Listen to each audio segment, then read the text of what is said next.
ముఖ్యమంత్రి చంద్రబాబు నాయుడు, ఉప ముఖ్యమంత్రి పవన్ కళ్యాణ్ సారథ్యంలో తెలుగుదేశం, జనసేన, భారతీయ జనతా పార్టీ సంకీర్ణ కూటమి ప్రభుత్వం ఏర్పాటైన తర్వాత రాష్ట్రంలో చోటు చేసుకుంటున్న పరిణామాలు, అవాంఛనీయ పరిస్థితులపై వైఎస్ జగన్మోహన్ రెడ్డి యుద్ధం ప్రకటించారు. పల్నాడు జిల్లా వినుకొండలో 3 రోజుల కిందట నడి రోడ్డుపై దారుణ హత్యకు గురైన పార్టీ కార్యకర్త షేక్ రషీద్ కుటుంబాన్ని పరామర్శించారు. ఈ సందర్భంగా ఆయన విలేకరులతో మాట్లాడారు.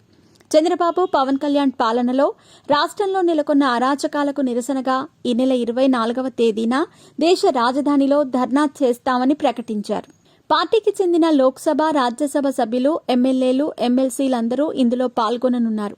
కూటమి ప్రభుత్వం ఏర్పాటైన ఈ నెలన్నర రోజుల వ్యవధిలో రాష్ట్రంలో సంభవించిన దాడులు, హత్యలు, చిన్ని పిల్లలపై అత్యాచారాలపై రాష్ట్రపతి ద్రౌపది ముర్ము, ప్రధానమంత్రి నరేంద్ర మోదీకి వివరిస్తామని చెప్పారు.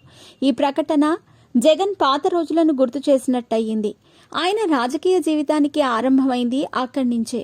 పోరాటాలకు బీజం పడింది ఢిల్లీలోనే.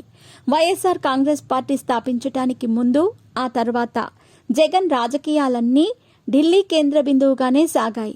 మొదట్లో కాంగ్రెస్లో కొనసాగిన జగన్ ఆ తర్వాత ఆ పార్టీ నుంచి బయటకు వచ్చిన విషయం తెలిసిందే. ఓదార్పు యాత్ర నిర్వహించడానికి అనుమతి కోసం అప్పటి కాంగ్రెస్ అధినేత్రి సోనియా గాంధీని ఢిల్లీలోనే కలిశారు జగన్. ఆమె అంగీకరించకపోవడంతో కాంగ్రెస్కు గుడ్ బై చెప్పాలనే నిర్ణయాన్ని అక్కడే తీసుకున్నారు.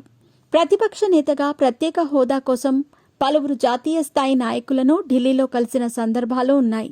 ఇదే డిమాండ్తో 2015 ఆగస్టులో ఢిల్లీలో నిరాహార దీక్షను చేపట్టారాయన. 67 మంది ఎమ్మెల్యేలతో జంతర్ మంతర్ వద్ద దీక్షను కొనసాగించారు. ఇప్పుడు మళ్లీ ఆయన ఢిల్లీ గడప తొక్కబోతున్నారు. రాష్ట్రంలో చోటు చేసుకుంటున్న హత్యలు, అత్యాచారాలు, పార్టీ సానుభూతి పరులపై దాడుల గురించి అక్కడే అమీతుమీ తేల్చుకోనున్నారు. చంద్రబాబు, పవన్ కళ్యాణ్ ప్రభుత్వం అధికారంలోకి వచ్చిన తొలి నెలన్నర రోజుల్లో జగన్ ఢిల్లీ స్థాయిలో ఉద్యమించబోతూ ఉండటం చర్చనీయాంశమవుతోంది.